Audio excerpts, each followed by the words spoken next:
now at 4:30, so I think it's a good time to get on the way.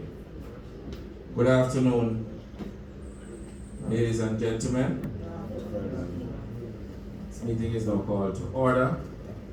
I want to thank you for gracing us with your presence, having to do with 2 of the 5 packages that make up what we refer to as Tranche 3 of the Southern Coastal Highway Improvement Project. It's a project that is having far-reaching impact on the lives of many, not just here in the parish of St. Thomas, Portland as well, and to a certain extent St. Catherine, St. Andrew, but by extension the entire Jamaica. I know you're here this afternoon to hear of the plans that we have for this side of St. Thomas, the side that some of you would say have been forgotten. But I'm sure when you hear the kind of money that is going to be spent on this side of your parish, you will agree that good things are happening and better things are on the way. To share with us this afternoon, I want to introduce to you the team members, and I refer to that in a very broad way. I want to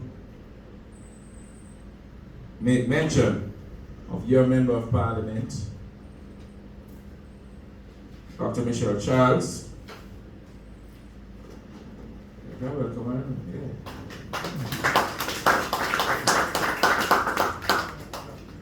Councillor McLeod.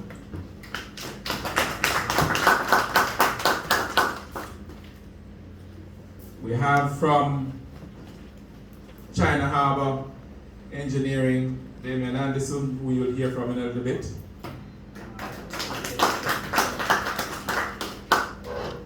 And my friends from, I won't try to pronounce the names, friends from China Harbour. Mr. Chi. So not cheese, Mr. Cheese. And Albert Gillings from Stanley Consultants. They are the persons managing the project on behalf of the government through the National Works Agency.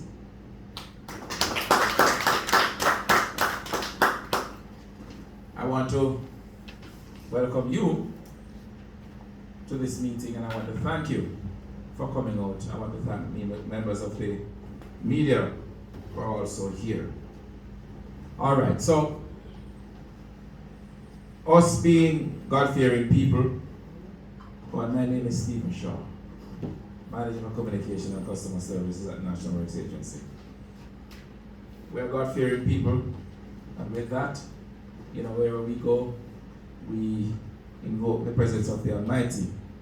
And in this space this afternoon, I want to invite Pastor Cornwall to come forward and offer a word of prayer as we proceed with our meeting here in Golden Grove. Let's pray. Eternal God and our everlasting Father, look to you in the name of Jesus. We pray, God, that Lord, you will be with us and let everything be done orderly. We look unto the hills from whence cometh our help, knowing that our help cometh from you, God, which made heaven and earth. We tell you thanks for what is about to happen, Lord, we put you first. We give you the honor and the glory. We pray in Jesus' name. Amen. Thank you very much, Pastor. Now, I did say that we have a member of parliament who you warmly welcomed to this meeting, and I want to thank her too for her assistance in having this meeting convened this afternoon. So please help me welcome front and center your champion, your member of parliament, Dr. Michelle Charles.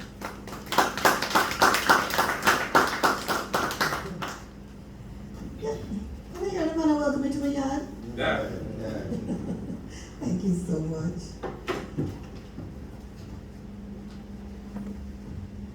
Deputy Mayor Michael McLeod, Mr. Stephen Shaw, eloquent as usual. Members from China Harbor, Mr. Chi, just met you, Mr. Chi. Mr. Anderson, who I call and bother all the time. Stanley Consultant, all the stakeholders involved. Good afternoon, everyone. For those of you that are here, a big thank you for coming and for participating. This Southern Coast Highway Improvement Project is the government's flagship program for the East. Want to see what I want? Yes. Want to see what I want? Yes. Oh my goodness, things are going for us. When it comes to opening up St. Thomas for investment, for tourism, and for prosperity, and for delivering jobs for our people, this is the program that will do it. So thank you for coming, Mr. Shaw, and for all the stakeholders for joining in. Everyone involved, we're happy. We can't wait for you to explain this overview of the project and to answer all of our questions. We see what is going on, we are excited to hear about it, and we welcome you. God bless you all.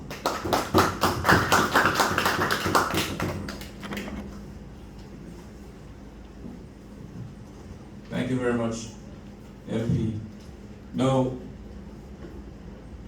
we're going to ask David in a short while to give you an overview as to what it is that we are going to be doing. We have roughly 21 kilometers of road that we need to complete here in the parish of St. Thomas. That takes us from Prospect to the border of Portland up to the Horse Savannah Bridge. Some of you may remember some years ago under the, you would know the program, but I'm just telling you, under the R.A. Murray program, it's a bridge program that was done through the Canadian company. We actually replaced the Horse Savannah Bridge. And so that is really the point at which the St. Thomas roads would end, and it's roughly, as I said, just about 21 kilometers of road that we are going to be doing. The meeting this afternoon is meant primarily to treat with the package or the packages from Arcadia up to Horse Savannah. There are two packages. There's Arcadia to Amity, and then there is the Amity up to Horse Savannah. Amity Hall up to Savannah, or Savannah. It is our intention to engage MP, those persons on the other side, between Prospect and Amity Hall, or Arcadia, sorry. Because of the distance, we didn't want to, have persons traveling so far to come on this side. Engage them so that they can have the same understanding that we hope you will have when we are through with this meeting this evening, I'm sure. But just to say, in terms of there are 5 packages that comprise the final tranche of work that we are doing. When we started this journey in 2019, we had divided the stretch of road from Harbor View to Port Antonio into 16 distinct packages or distinct projects. We had, you can call it 4 packages. There was our 4 tranches. There was one that dealt with the road from Harbor View to Yalas. That has been completed, 4-lane highway in the main. And then we had 15 others. 13 of them dealt with the road from Yalas to Port Antonio, and we have 2 that treated with the road from Morant Bay up to Cedar Valley. So that made 15 distinct packages. And these packages were divided into 3 tranches. So we have done 10 plus the Harbor View to Yalas, make it 11. And we have 5 that are outstanding. And 3 of the 5 are in St. Thomas. The other 2 are in Portland. So right now, the most of the heavy lifting is taking place on the St. Thomas side. So we are going to be going into Portland, but most of the heavy lifting now is taking place in St. Thomas. Now, what you will see is akin to that which we did on the other projects, meaning we have integrated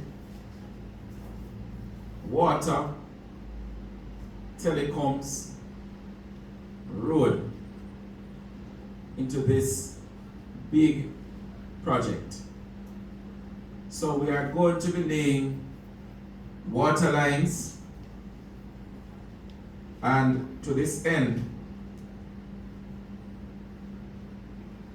on the 5 packages, we have just under $2.2 billion will be spent for new water infrastructure. Hold on, can I clap for that? Yes.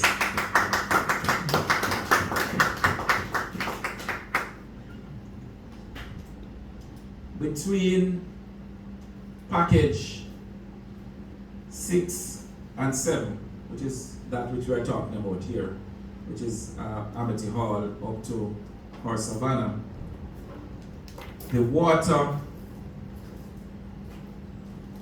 the cost for the water infrastructure will be more than $500 million, meaning over $500 million will be spent in this space on water infrastructure alone.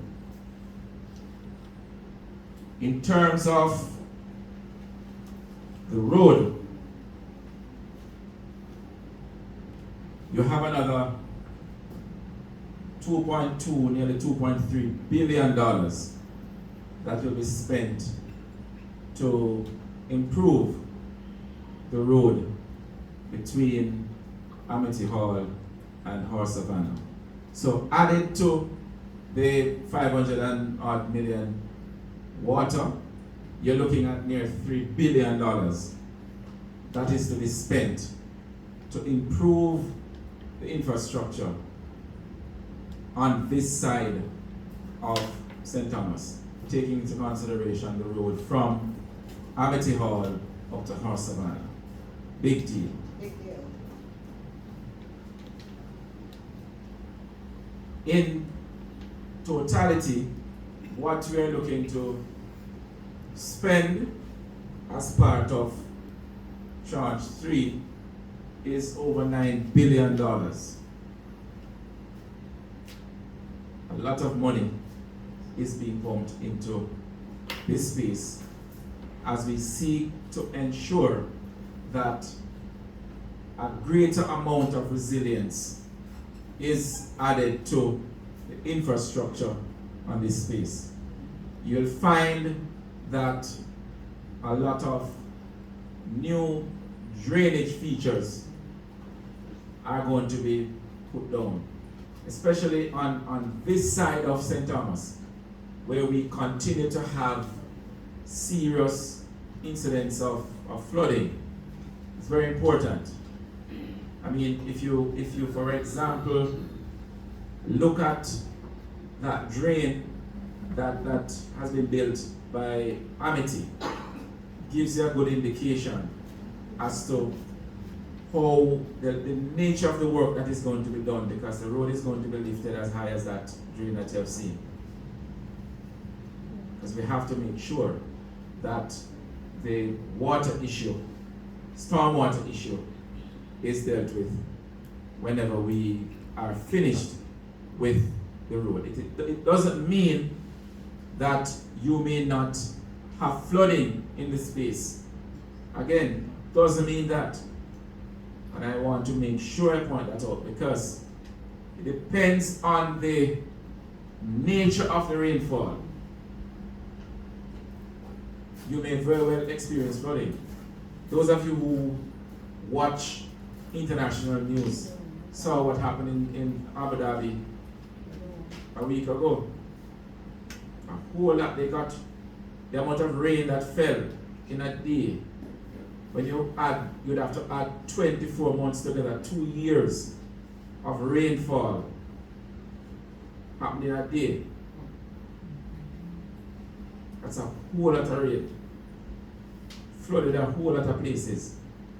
And so with climate change, all kinds of things happen. But what we are seeking to do is to ensure that we build a certain amount of resilience into the infrastructure. So where it would have been that persons are unable to go about their business for days at an end, the inconvenience might only be hours, because the infrastructure is built as such to facilitate the easier stormwater flows, and the quality of your road will be vastly improved. So it is not far-fetched for you to live in Golden Grove and work in Kingston, and do so in a reasonable time. Right? So I've been asked to say it again. So it is not far-fetched. Once the work is complete, that you can actually live in Golden Grove and drive to Kingston for work and back, and do so in reasonable time, because you would have a reliable road network on which to move, free of the kind of impediments that you would have experienced for a very long time, and you are able to do so in a safe way. So that is the thinking that we have. Now, I'm going to invite Damian to come forward and tell us a little bit more about what China Harbour is doing. The difference with these last 5 projects and what obtained before is that these are being done by China Harbour. In the same way China Harbour did the bit from Harbour View to Yallas. We had subcontractors doing the ones from Yallas into Morant Bay and all of those others.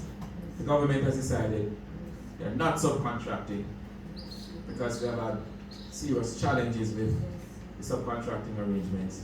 So China Harbour is now treating with the last 5 packages directly.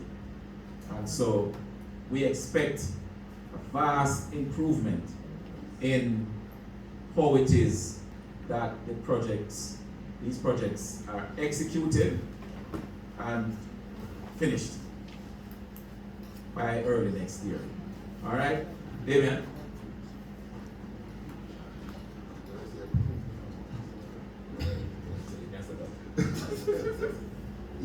Evening.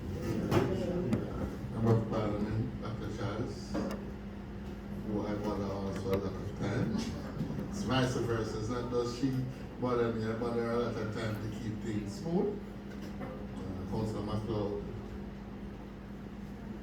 Albert Gillings from Stanley, all of you ladies and gentlemen that have been here sitting, listening patiently. Stephen Shaw, a very good friend. Media team, also very good friends with Ruffle all the while. But welcome everybody and a wonderful evening. Alright, in terms of overview, Steve would have said a lot. I don't know if there's much more to be said, but I'll just give you in terms of the construction operation of executing the packages. As Steve would have said, the packages that we're focusing on is really from Arcadia to Amity Hall and from Amity Hall to Savannah Bridge. One of the first tasks that we carry out is really site clearance. So what you would see happening out there is us clearing the right of way, as we would say, the government's right of way. You see a lot of excavators, backhoes, cleaning and probably even trespassing in some people's land. I hear people balling out already. But that's also another purpose of the meeting, that we all are clear and we can work together. As the quicker we get some of the lands, is the quicker we get the complete project. So we want to have that type of relationship, right? So, as I said, site clearance and what we call road restoration is the first activity on the site. You would have seen a lot of areas where we're cutting the mountains, so that's called road restoration, where we shape the embankments. And then from there you would see where we're started. Steve spoke about the drains, so we've started putting in some pipes. They call them HDP pipes. Now, as Steve would have said, this is not a solution that there'll be no more flooding. So we're trying to improve the drainage system. It's not 100% fixed, because we're designing it for 100 years, Steve? 10 years. Right, 10-year storm event. So in a case where we get 100 year, it just will last. But hopefully we don't get that, say, at least once in a 100 years. Alright, so that's what it really means. So they say storm event like 1 in 10 years or 1 in 100 years. So this design is really for 10 years impact, not 100 years. So we try to keep it like that. Another activity which is ongoing is the drain works. You see we're building some new drains. That's also a part of the drainage feature. We also, I think we have started some retaining walls. That's like rubber stone walls, and we see a lot of that going on over there.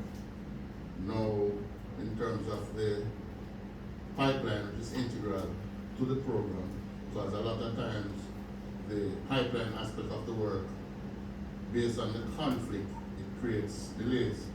So we intend to start pipeline that's in the Arcadia to Amity Hall area, that's like next week. So by next week we should start seeing excavation and pipes laying in the ground. Now, just to give everybody an overview of the pipeline, because I've been battered about pipeline on tranche 1 and 2, that they see us excavate, put in the pipeline, then we excavate again, and maybe excavate twice. So a lot of people say, why are we excavating twice? When we lay these pipes, we have to pressure test it. Now, pressure testing is a whole process by itself, and sometimes there are challenges. For various reasons. Sometimes the rubber, a simple sand grain can be in the rubber when the pressure test is with a leak. So you have to go back and excavate again.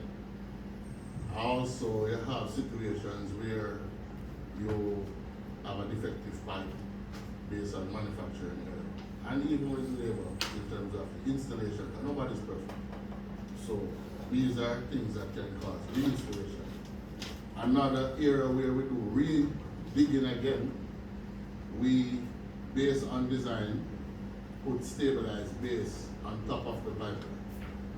So once the pipeline is pressure tested and approved, we normally put stabilized base, which is a mix of cement and marl, like a specific mix. Now this is to prevent, I know a lot of you probably have seen where pipelines are laid, and you see that depression in the road. So that is to prevent that depression. So at times it becomes uneasy for the motorists because they say you dig again, but it's necessary. It's necessary after you do the pressure testing to dig. Normally we dig like a foot or 2 foot back down, put in the stabilized material. You really can't put in that material at the initial installation stage. So that's why you dig twice. So I just want to explain that when person sees us digging and then we dig again, you don't say, we just love dig and we're trying to find gold. A lot of times we say we're digging for gold. So, I mean, I would have learned, from lessons learned. So this time around, it should be much easier. The pipeline aspect of the project, that aspect of it is being done by local subcontractors. So we have chosen the best of the best. So we have experimented with 10, 15 different subcontractors. So we have chosen 3, which we deem as the better subcontractors now to do the work in this way. So it shouldn't be as challenging as before. Now, after the pipeline, you will see activities like base work, so where we'll finalize the road with base. Now, that operation sometimes carries a lot of dust because you don't get much dust now when we don't dig up the road. But once you take off the asphalt and put the base, there will be dust. And I can tell you, 3 times wetting the road per day doesn't help. Even if you go there sometimes 10 times, it don't help. Because, sometimes the water truck pass like here, and by the time it go up the road and it come back down, it's dry again. I will ask you, even we'll be wetting, but even if you get in with the dust, bear with us a little bit. You understand? And just bear with us a little bit. Okay, most people in Questions will come after. no, it's just, It's a question. it's not a question, sir. Comment.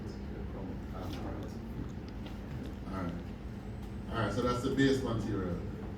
After we put in base, then we move to a curb and gutter operation, finalizing, as I said, at this stage we'll have put in the stabilized base, and then after we finalize curb and gutter, we have blacktop. And I guess that's where everybody wants to reach. But we don't want to put on the blacktop and have to dig it up again. We don't want to cut it. So we try to execute in the best way as possible that we don't have to do that. Alright, so as a process, so I've walked you through the process of the construction from site clearance to asphalt, pipeline installation. Everybody clear? Alright, so that's an overview of the scope of work that we will share. Alright, thanks everybody.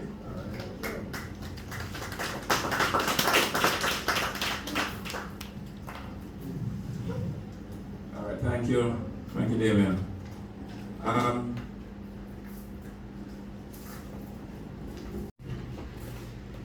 Part of what we must do to improve the road, because some sections, as we know, have them, are narrow. They don't allow for the installation of sidewalks. They don't allow for 2 vehicles, 2 trucks, to pass easily, side by side. And so, out of necessity, or that necessity, we will have to acquire slivers of land. There is a process that we have used for a very long time, where we engage through the National Land Agency to acquire those affected parcels, and we seek to do so through, most times, negotiations with the property owners. And if the negotiations fail to resolve whatever the differences are, then the law empowers the government to go the route of what is called compulsory acquisition. There are, and I cannot tell you this evening here, while I'm here, how many parcels are going to be acquired or that are likely to be acquired. I know that we are going to be doing some acquisitions. We know we have light poles that will have to be relocated. And so there are those things that will impact persons. So for example, the relocation or relocate in us widening the road and us having to take a sliver of land, we may have to take down a boundary wall, build it back. One assurance I can give you is that whatever is taken, the owners with their bona fides will be compensated. I say that because sometimes, and we know how it is in Jamaica, you have persons who have properties that are titled, meaning you have a registered title, and you have those properties that rural folk will tell you they have a common law title or it is unregistered. And sometimes in both instances, you may have a title, but the title is not in your name. The title is in your grandfather, your mother, or your father's name. And those persons, unfortunately, are no longer with us. Similarly, if you have a common law title situation or unregistered land, the land is yours, yes, but the documents that you have suggest that the name or it is owned by your grandfather who died in 1970. And so those little nuances can cause hiccups in you being compensated in a short time or a shorter time. So I would encourage you where, if at all, any such situation exists and the road is going to touch and concern your property, you try and see how best those can be resolved so that when the team is coming through, you would have had most of your ducks lined up. There are times when I'm not looking at the corridor, I'm not sure I'm seeing, Albert, where it is that we might have to demolish any houses. It doesn't look right. So there may be small structures that we may have to take down, maybe boundary walls, or a gateway that we have to relocate. What? Shops? Yeah. Right. So, and you will be advised in very, very short order where those situations exist. And as I said, where compensation is concerned, you can rest assured that you will be compensated for whatever it is that we take in respect of the road. All right. Question and answer. You identify yourself and pose your question, and let us see how best we can answer. Yes, sir. Beyond that, I am unable to say anything as it relates to a source for water. So there's a follow-up question to that. If you're going to put pipes for water, you must think about the source and where it's going to come from. No. You might have a point. But follow me now. You seem to be someone of senior years. You have lived Here, for years. for plenty years. All right. And you Close have- committee, in the army. all right. And you have traveled around Jamaica. You have. They went all over the island. All right. So you are aware of a situation where, for many years, government fixes a road, and no sooner than the road being fixed, you see a piece of equipment starting to excavate to put in water lines. Yeah. You have seen that in your many years. With that science, I end up in city. All right. So part of what we're doing is recognizing the waste and the challenges that approach of prior years have caused is to move with the time, which is to ensure that the critical infrastructure is there, because you can ensure the water lines are put in place, they are tested to ensure that there are no leaks, and once you're satisfied that they are okay, then you move on. I cannot tell you that the ministry, through the National Water Commission, they are not looking at the source. That must be something that is being considered. But it's just that I cannot speak on it. My remit is to speak to the road that we're going to be doing and what comes as part of the road infrastructure works that we are executing. I understand this, but I am kind of disappointed. Why the water commission personnel should be here to say No, where they, because you know that question must come up. not necessarily. But your point is taken. Water Commission, and I'm sure MP and Councillor, they are here listening, and maybe they will assist you in getting answers to your particular query. Next question. Are we clear? Yes, ma'am. Good afternoon, everyone. I'm Mrs. Timmy from Stokeside.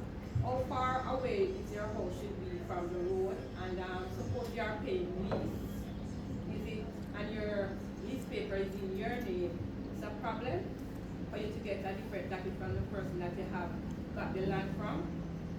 All right. So your last question, you're paying lease, Yes. and you want to know what exactly? How far your house? No, man, I heard that. Yeah. But No, what? if you, like if So you in terms of the lease, yeah. No, I mean that if they're gonna use your structure going to go away and you have Yes. a lease paper, yes. so if you should get a paper from the person that you have the land from. Okay, all right. So if it is that you have a structure on the lease land, our approach has been to value that structure. We value the structure, and you'll be compensated for the structure. You cannot be compensated for the land, because the land is not yours. So that is how we work with that. In terms of the distance, it's what, 25 feet from the center line? We expect that your structure, if you look at the road, consider this whiteboard as the road. And so the middle of it is here. Yeah? You're supposed to be, let us say this is 30 feet on either side. So, and this is called 5 feet. So you should be 25 feet from the center line. So from here, your building can be 25 feet. So if it comes to 20, you're in breach. You follow? All right. So what persons may do is that if you have a boundary fence, you could put it here. Boundary fence can easily be moved. But a structure, a different kettle of fish. All right. Hope I answered you. All right. Okay. Yes, Pastor. Suppose the land, I heard you said about family, your grandfather, it's a family land. Yes. And they leave you in charge of the land because most of the other families are done. And the person is paying the taxes for the land. All right. I heard you saying that persons would have left you in charge. Yeah. So the person who owns, who have the paper title, That person, that's because of my heart, that I have been left in charge of the land. I have paid the taxes for so many years. all right, so hold on now. So you have a piece of land that your aunt owned. Your aunt has died or she's alive? She died. She died. So you had received the title from her, or what did you get from your aunt? I got the diagram. Oh, you got a diagram. Yeah. Okay, which suggests then that the land is not titled. It is what we loosely call a common law title, or is unregistered.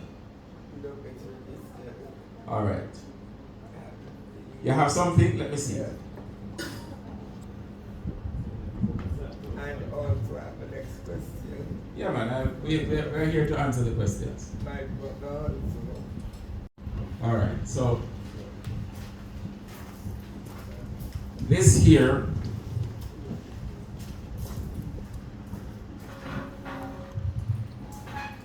all right, so you have a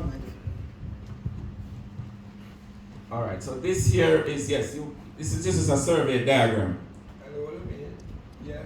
It's a survey diagram that you have, and this diagram is dated 1965, 9th day of May 1965, and it is whose name is it in? I don't. Looking to see if there's a name, and I don't see a name on it. Oh yes, Prudence Cornwall is on it. Yeah. All right, so this is the only thing that you have. Yes, and this is what I paid the tax. Right. Okay. So, and the taxes have Prudence Cornwall's name on it, And my name.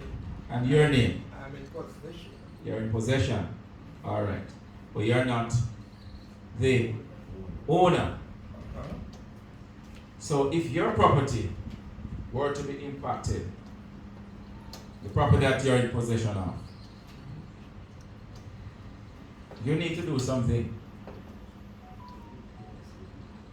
You need to get a title. Government will pay you, but not before you're legally registered. What you have now, land exists on two limbs. You have a beneficial ownership and a legal ownership.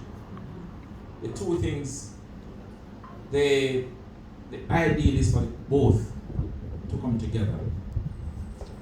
Right? It comes together when you have a registered title to show that, hey, there's a registered title, bars, it gives you certain rights. Bars allow people from coming on and claiming and all that kind of thing, outside of certain certain things that are recognized by law. What you have to do, sir, you said that your aunt gave you the property. It's a family. It's, It's the Cornwall family. so So I am in charge. right, but so then what you'd have to do then, if it is for the Cornwall family, then you need to get it registered and put every Cornwall family member's name on the title. Yes. That is what you have to do. And then, in order to collect from government, if it is that government touches your land, then everybody from the Cornwall family who's on title needs to give some sort of consent. If they write something and the government will But then pay there's everybody. something about else. They put me in charge. Yes. Nobody else. What does that mean? Because Huh? I must see to it that whoever lives there or any of the family members. Is it written anywhere? Did she die leaving a will? No, I'm the one who buried them. Did No. she leave a will? No. No. And so, matters to do with land, property, I know. I know. word amount, not by word. I know because So, since I you worked know, with the government for 10 years, right, right out here, as the grade 1 clerk of court for the parish of St. Thomas. yes, And I studied in New York. yes, And I'm a paralegal also. yes, My brother has a piece of property around there also, of which I have the title. He's in America, he's in Canada. I come with the title on my phone to show he was here, and they go on the property without asking permission. All right. And started to take down the property.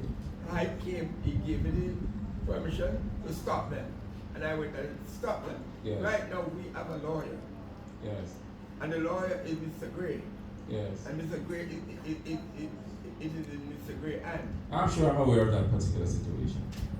I'm almost sure I'm aware of it. But that is something that, again, we can deal with and we are prepared to deal with.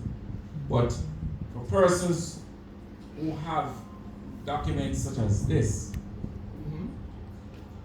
until you are able to show I'll get it fixed. this. I'll get it So fixed. once you fix it, you're good to go. The compensation will come. So what is going to happen? They're going to go ahead and dig the place before I get it fixed.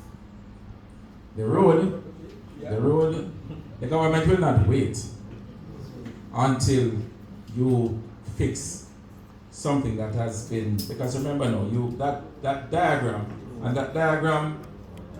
that diagram will only assist in a very small way. The land will have to be resurveyed. The diagram is old. I resurveyed the land, and the man that I was to get the survey from, he did not give me the survey.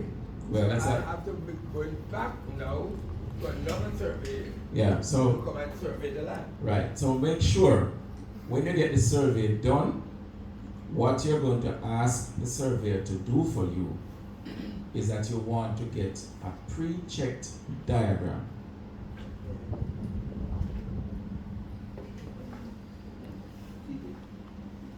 I am veering off into my legal business, not to give you advice. Yeah, So you need a pre-checked diagram, not just a little survey diagram. Request a pre-checked diagram. A pre-checked diagram can serve for 7 years. After 7 years, it's either you redo it or you get a declaration done. But that is what you need as a first step to obtaining a registered title, based on what you have said to me. And then there are certain other things that you'll have to do. But since you have Mr. Gray can advise. You don't need me to tell you that. All right? Yes, sir. Yes, I'm Adrian Donald from Kwai, right? Kwa Hill? Yeah. Going up. Okay. Yes, most of the land them up here, we don't have the title deed. All we have is like the receipt that we pay, finish pay for the land. Years now, we don't get the receipt. Okay. So you would have bought the land from government? Yeah. But the land agency, she supposed to. From the land agency. Yeah. All right. So since this is the land agency, who we deal with, who go through in treating with the acquisitions, and if they are, I suppose, what are these, like land settlement schemes? Yes.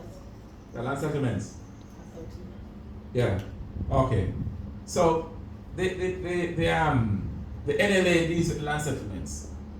So I am fairly confident that they will treat with those nuances when it comes to that point, because they are the ones who directly deal with issues to do with land settlements. All right, so I wouldn't be too worried about that. And that's something that I know they deal with almost every day. Yes, ma'am. Good afternoon. My name is Marcia Brown. I'm from Amitio. My concern is I have my title, my registered title, but my sewer pit is very close to the main road, and where I see they put some peg, Yes. it almost run nearby. So I am really curious. I would like to know if it will pose a threat to my pit. All right. So you're one person who will speak with Albert after the meeting, because we need to get your particulars so that you can get proper guidance as to where that And is. Mr. Albert, please. This gentleman in the orange vest there, Okay. you came when Damien was speaking, Mr. Anderson? No, I came late because I was at work. Oh, okay. Well, the good thing is that you're here. And we thank you for coming. All right, but we'll talk to you afterwards. Okay. Yes, ma'am. Good evening, my name is Flavia Watson. I'm from Amity Hall, but I'm not living there. I live in Lease Hall, Brookside. But I'm a small shop on the roadside in Amity Hall. Yes. Why I Mhm. purchased it from a gentleman, so I only have the receipt for the building. Yes. So you want to know whether or not your building is going to be impacted? What is it on page two? Oh, it's on pegs there. All right. More than if it is close to the road, there's a strong possibility that it will be. Okay. How we treat with those things is that where we can be satisfied that you are the legitimate owner of that building, because you know how it is. Sometimes you have 5 people claiming ownership of a building, you know. Yeah? And government has to be careful. We have to be careful when we are treating with these situations. So there are certain things that are going to be required of you. Not things that are going to be difficult, but we are going to be needing some sort of proof to say that, yes, you are who you are, and it is you and not your twin sister who lives in Canada. Because all kinds of things happen in these situations. So again, I understand your situation. We have been down this road on many occasions in other places, and we treat with these matters in a way that persons do not leave the process feeling aggrieved. And I'm sure that you will be properly treated. So there will be a notice and moving out. All right. So, what normal procedure is that you get everybody along the road from Amity Hall all the way to our Savannah Bridge. Once you're on the roadside or close to the road, everybody gets a notice. Everyone. That is what we call it's called like a gazette. A gazetted notice. It's called a section 3 notice. There's notice to everybody under the Land Acquisition Act. Once it is determined that Mary, Tom, Jane, Susie, those persons are not going to be impacted. But John, Zephaniah, Ezekiel, Mark, and Hosea will be impacted. We then give those persons another notice, which is what we call a Section 5 notice. If you get a second notice, it suggests that your property is going to be impacted, either in terms of a boundary fence to be taken down, a gateway to be relocated, or a shop that is within the right of way that we need to remove. Once you get that, we then kick in the process to treat with compensation. Right? And you're compensated. So you people serve the notice and parliament? I am not. If you have not seen any, if nobody else, your neighbors have said that they have not been served, there's a strong possibility that a notice has not yet been served. Yes, ma'am. You're very, very, very soft. Sorry. Can you lift it a little bit? Sorry, go again. All right, the notice will come out of the NLA, but it will be officers who work with the National Works Agency who would then be fanning out over the place to have them presented to the different people. But it has to, there's a process. It has to be, you heard about the gazette. So the notice has to be gazetted. That's a process. So I'm aware that it is something that is being worked on. I can't tell you when, but I don't expect it to be too long from now. No, man, no, don't mail. You will see it. Persons will come out into the community, and if it is that you're not home, you may come and find it on your gate, paste up, or your door or something, but you will get something. All right?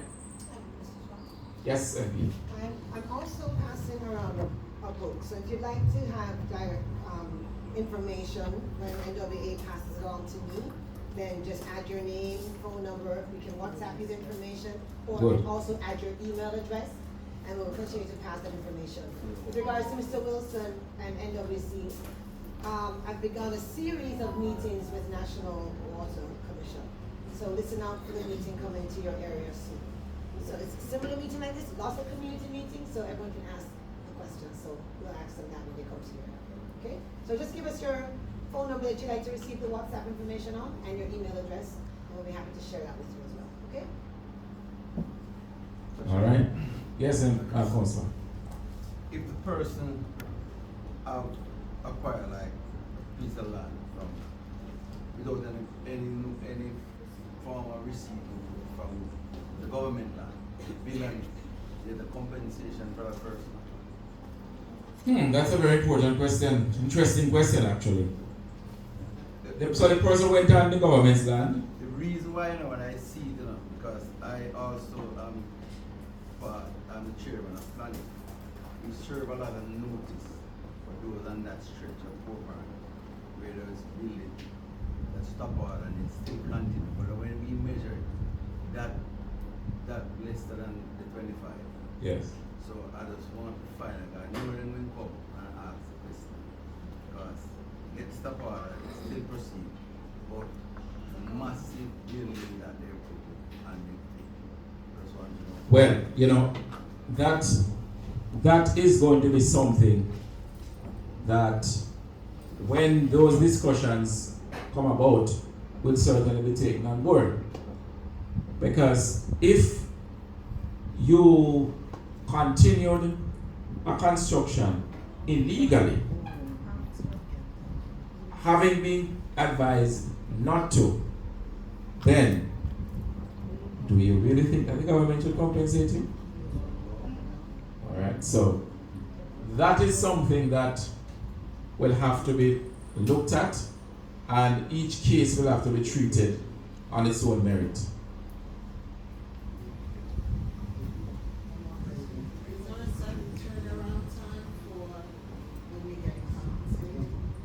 Alright, generally, when you enter into negotiations with the government and you get and you agree on whatever it is that the figure is, the usual practice is that you're paid, I believe, half of the money, and at the back end, when the project is finished and all the technical things are done, you collect the remainder. Why do I say this? There are times when, so we say that we are going to be taking from you 10 square meters of land. That is what we have set ourselves. And we pay you half of the money for the 10 square meters. But then, when the project is finished, we did not take 10, we took 7. So, if it is that we only took 7, then we shouldn't pay for 10. On the other hand, we may say that we are going to be taking 10, but then in executing the project, we found that, it is far better from a technical point of view in terms of elevation and drainage and all those other things that we take into consideration. Rather than take 10, it will be far better for us to take 12 or 12.5. Now, if we had paid you for 10 before, we'd still be outstanding 2.5. And so, for good order, and then your title, when you have it, has to be modified to show the bit that would have been taken off. And you pay for the modification? Right? Sorry? You pay for the modification? No, you don't pay. The government does that. Right. And so, if the government were to have modified the title before, then something happens, then you're talking about modifying the modification. Just untidy. So we do these things at the back end of the project. No man, shoot the questions, they're good questions. As it relates to Arcadia, we've had a problem for years. Yes. With the road being cut off on my family's land. And we're supposed to have been compensated, and we've been in touch with the MPs, your agency, I've even been up to your agency, and no compensation. All right, so Business. all right, you're talking about a project or you're talking some history now. Yeah, it's history, that's why. Now, how long ago? How long ago was that? We've been sending letters Do you recall what the occasion was that caused the land, piece of your land to be taken Off off? to make the road, and I'm now. Which road? It's in Arcadia. In Arcadia, as you turn to go up the first left, which they call Corner. The main road or is it a minor road? Oh, That's the municipal road. It's a municipal road. Oh. So, okay, so there's a parish council road. Okay. So it's not part of the main road. No, it's not. Different. It's a parish council that you need to be addressing, not us. I went to where the voting, where you go get the voting ID. I don't even know where that is. Yeah, that's Your office used to be upstairs? yeah, that's the road and road department. Right, is that this? No, not this. No. That's the office. That's the municipal, right? Different kinds of roads in Jamaica. Right. That's a parish council road. Can somebody just instruct me where I need to go then? So you have gone to the right place. It's not the right place. You have gone to the right place. Local government, not central. Right. Right. So you have to just keep at them. Our setup is a little different. But because in this case, we have this project that we're executing, and there is a part of the budget that deals with land acquisition matters. But as I said, you won't get 100% compensated until the project is finished and we know exactly what the take is, which at that time, a lot of other things will flow from that. All right? Mr. Cornwall. This is my brother's property. I think I've seen those pictures. You see these pictures? I'm aware of it. And this is my brother. The house is newly built Yes. and just furnished. It's right there, and look where they're. As I said, I'm aware of it, and I'm aware your attorney has been in touch with us, and we are going to be dealing with it. I don't want to be discussing it in the open here now. Okay, thank you. Yes. Is there an estimated time of? All right. So the project is expected to be completed. Is what 18 months, Albert? Yes. And so we started officially, even though you never see the heavy equipment on the road and all of those things. We started it in October of last year. So we are going somewhere towards the middle of 2025. We should be finished. Right? Yeah. So we should be finished with this somewhere towards the middle of next year. But as we progress towards the end of the year, I am expecting that we are going to be seeing at least some improvement in the driving condition. And I must warn you, in some sections, it's going to get worse before it gets better, because of the nature of the work that must be done. When we start to dig the trenches for the water lines, the road is going to be removed. You're not going to be having 2 lanes, you're going to be single lanes. You're going to be having the issue with dust, where you have water.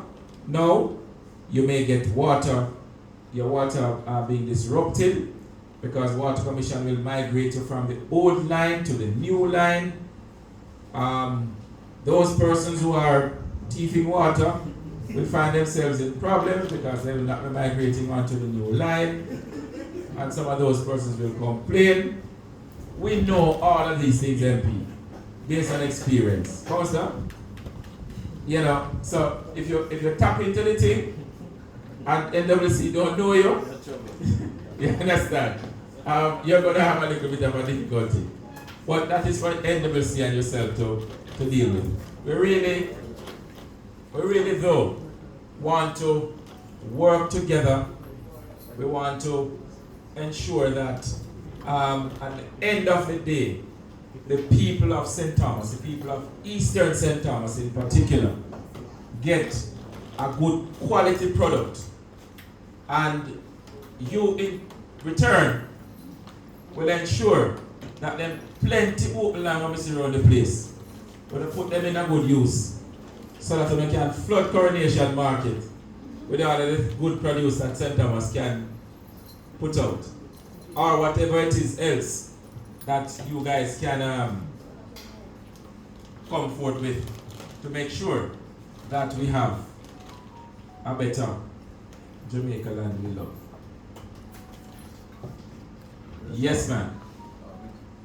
Good afternoon, everyone. My name is Bethany Brown. All right, my question. Are we to believe that once the peg is, say for example, behind our shop or on our shop step, that we will be affected? Albert, you want to come and help me here? You can repeat? Are we to believe that once the peg is, say for example, behind our shop, at the side of our shop, or on our shop step, we will be affected? The pegs are they're going around and, pounding in the road. Yes. The steel. It's highly likely because the peg represent the extent of the road. But sometimes in assessing the situation, it's similar when you have utilities in the way. There may be an opportunity where we could make some modification.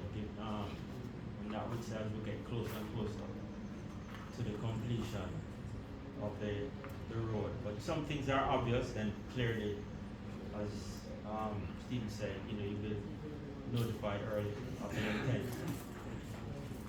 So this is a small structure, or this is actually this is a small structure. I'm just asking in general. Oh, so wherever, yeah.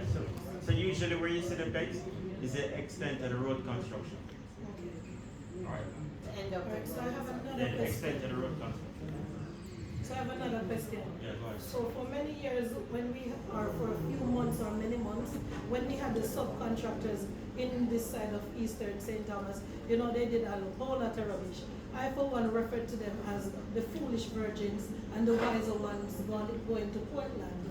What I want to know now is, with the subcontractors that are doing the pipes, will they be supervised or, rigorously by the Chinese or whoever is in charge? All right, so it was very complicated in the first two tranches. Yes, I must say it was very unfortunate, and I apologize for those. But there's a lot of lessons that was learned, and as Damien articulated, the arrangement is different. So the accountability, as with Transfer and Transfer, however, the contracting arm is going to be the main contractor. So previously, you had the main contractor and the subcontractor. So predominantly the construction. And so we've been much more involved as a supervisor agent to ensure that these level of disruption or what I would say inconvenience and probably disrespectful at times is avoided. Thank you. Certainly from our standpoint, as the agency responsible, we are truly looking forward to the works under this tranche because we are going to be pouring into these projects all the positive experiences that we have had, and also ensuring that the negative experiences are not repeated in the case of the last 5 tranches. That assurance I can give you here this afternoon still. All right? You wanted to say something before, sir? I was saying, Mr. Anderson mentioned about the dust. I know all of you inside here have families and friends driving on the road. Sometimes they travel and drive too fast through the dust. believe me, they can't take them time with us. They keep speeding through us and people walking, right? Again, I'm not sure if you can get police personnel sometimes where they are working because the drivers they keep cutting the line and causing problems on the road. I'm out there every day with this doing my stuff and I think a lot of them doing it. So if you can get the police out there sometimes. Boy, I tell you, if you're going to get police in every location. But you know, I think I take your point in terms of the speed at which persons travel. I mean, I drove here from Portland side, and even though some sections of the road bad by some standards, not by every standard, because I've seen worse. Persons were barreling towards me. You understand? My friends were saying, boy, these people are not easy at all. So we really have a problem in terms of the speed at which people travel. And I'm hoping that, you know, we can be a little more, what's the word now? I don't know. Caring, should I say, when we're dealing with each other, we can show a little bit more pride in not throwing things through bus windows and doors, as I saw driving here. Persons just throwing garbage out of the window of a bus. And I'm saying to myself, look at that. Every year we spend millions and millions of dollars cleaning drains. Can you imagine if we were able to pump those monies into fixing bits and pieces of road rather than cleaning drains filled with PET bottles and bags and all kinds of things? If we were to do that for 10 years, we'd have quite a bit of money to treat with some of the minor roads. 10 years I will give the money to Councillor MacLeod and his colleagues in different parochial divisions around the country. You know? So those are some of the things that really we need to take on board as a people, because Jamaica is for us. And we really need to ensure that we take a little bit more pride in how we treat with our natural environment. I'm hoping that in terms of the new road that you guys are going to be getting, the new drainage features, that you will help to ensure that these are kept in pristine ways to mitigate the incidents of flooding that we experience in some of these areas.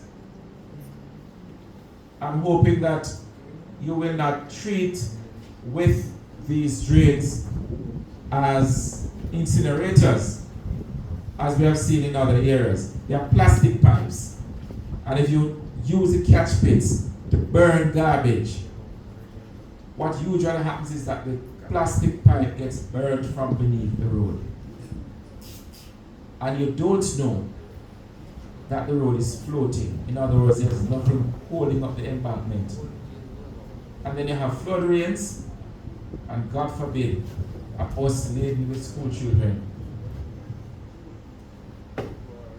drops down in one of those. That's the kind of thing we're trying to avoid. So please help us to help you to keep our infrastructure in good order. Questions? Are we finished? One question. One more question and then we can rock and roll. Yes? If towns government of power do this center was that here we're not super long. Close in a move up and develop tomorrow or we are set up. Sure, Alright. Thank you, sir. So those are, yes, Pops, you have the final question. Yes, man, I would like to know about the Rolandsville Road. Right now it's in a terrible condition. Is that one ours or one of yours? No, yours. That's part of the SG No, project? that's not part of it. Which road section is that? That's when we're at the order where the offices go straight up there. Oh, up that one. Where that road takes you? Oh. That's the main road. That's the main road? That's the main road. That was when I was a little boy. Yeah.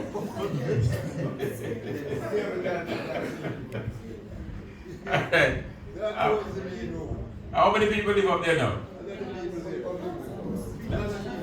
Like how many? 20,000? Maybe somebody there can answer that.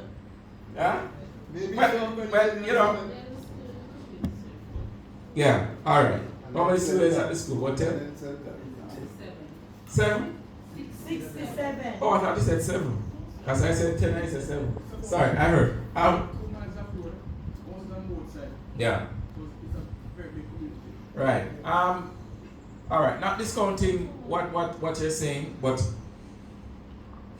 we have a lot of roads that require fixing. A whole lot. When you look at if we were to remove some of the money from the road from Amity or from Prospect to the border, many persons would complain. We look at, I think, the government recognizing that we have not spent as heavily as we would have or we should have over many years, has come up with a program which they have intimated will be a rolling one. And it's a SPARK program. You'll have heard the Prime Minister speaking to a 40 billion program to treat with roads across the country. Some minor roads and some main roads. My understanding is that it is not meant to be a one-off program, but one that will be continuing. It is through programs such as this that we'll be able to treat with a road such as yours. Right? Yes. Let me also add to that. It's $150 million to every constituency to begin. So what I would say is to tune in, follow me, because I can't send a town crier around everywhere. So follow me online so that you can at least get to find out. This program, the Prime Minister has started the Sparks program. He has made sure that he included in that program that every member of Parliament must have a community meeting with the CDF officers. So I will be having 4 separate meetings in the 4 different divisions. So this is one of the reasons why I say please give me your cell phone numbers, stay tuned with WhatsApp, because some people are not home to send a town crier out, and people don't listen to the radio anymore, you know? So give me your email, stay in touch with me, and listen out for that community meeting. And when I come to the Bath community, you can fight for Rolandsfield, because I don't get to choose the road. The community gets to choose the road. We can't do every single road. 150 million sounds like a lot, but divide that into 4, because I can't give Bath more than I give Deputy Mayor. He's going to fight for his amount. So when we have the community meeting in the Bath division, come and explain why you believe that the Rolandsfield Road is better to be fixed than the one in Airfield, Beacon Hill, Sunny Hill, and I can continue. All right. Thanks, MP. Yes, but boss. More questions? No, it's a comment. No comment. Yes. People them want to fix the road, want to patch the road. You people dig out the hard surface and put the man. You know what I'm saying? That's why here over here are the same wall you have where the patch one. All right. I will answer that in a little bit. Yeah, that's a But question. let me hear the lady. Lady behind you. So I wanted to find out when will this road project finish, and I want to speak also about the potholes. So say for example you said another 2 years will we have to live with the potholes, you know, for that time? Like the stretch from Golden Grove to Ortley, for example. And also to comment, I, for one, am very happy to see the developments happening in Eastern St. Thomas and to see young people working again. All right. Okay. So I did say earlier that in terms of the span of the project, we expect it to be finished next year, by the middle of next year. All right. That is when the road from Prospect to Savannah Cross is expected to be completed. The issue of potholes. We have, why do we see potholes on our roads? The main reason, outside of the fact that we have drainage issues in some instances, the main reason is the age of these roads. A vast majority of our roads are well beyond their design life. Now, if you think about it, the good book tells you that the master gave us 70. That is our design life. But some people drop out before that for different reasons. It's like we have a road might broke way. So we have a road designed for 15, 20, a bridge for 50 years, 100 years. And for some reason, something might happen. But then, if you move up to the age of 70, at that point, you have all kinds of different things possibly besetting you.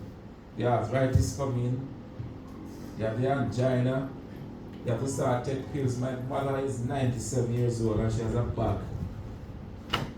She says it's big as that red one there, my lady. And she says, I don't have my own pharmacy. That's what she has to do. That's a similar thing with the road. Because, no, the thing is, once the road has reached a certain life, it is expected that a certain type of intervention will come. Patching is a short-term measure that we have used over a long time to have. What on the man?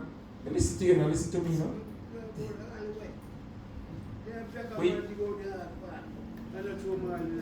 Oh, you know, you ask the first question, but you have the answer. All right, cool. I will stop right there.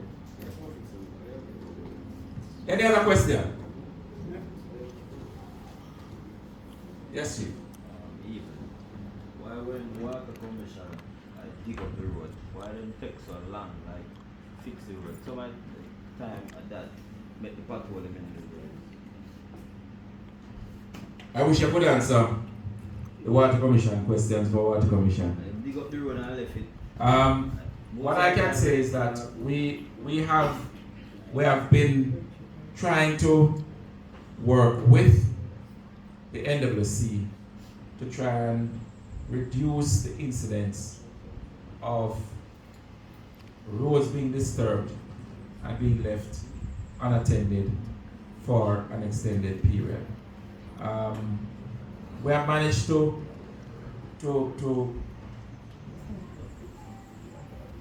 reduce those situations, but unfortunately it still exists.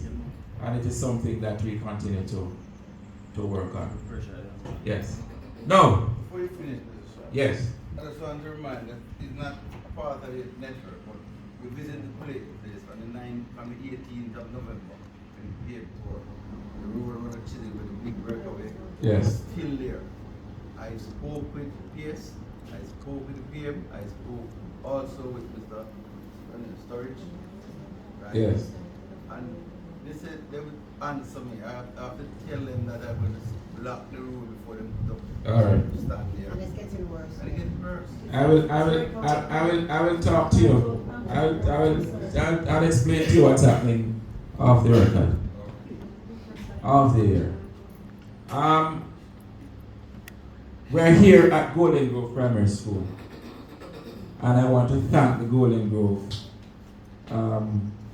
Primary School family for inviting us here this afternoon. I want to thank you for coming out and lending us your ears. Golden Grove, thank Councillor MacLeod for assisting me in having this meeting organized and did a lot of the legwork for me. I want to thank you, Councillor. Much appreciated. Thank the team from Stanley, from Czech, and the media people. But we're not leaving. China have a bring gifts for Golden Grove. Okay. Primary. So, Damian, and Chi. Ching ching. Thank you, Golden Grove School.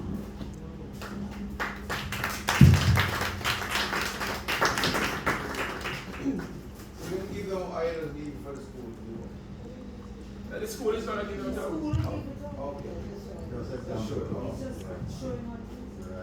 Let me get the picture. No move.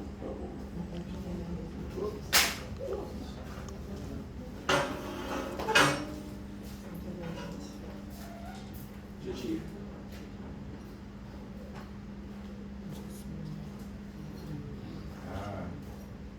Nice.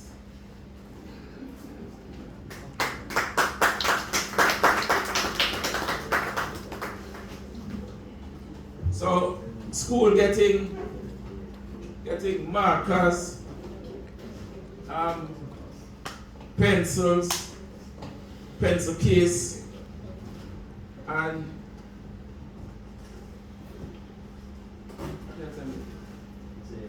same thing. Yeah, so you're getting markers, pencil case, and pencils. Yes, so nice things.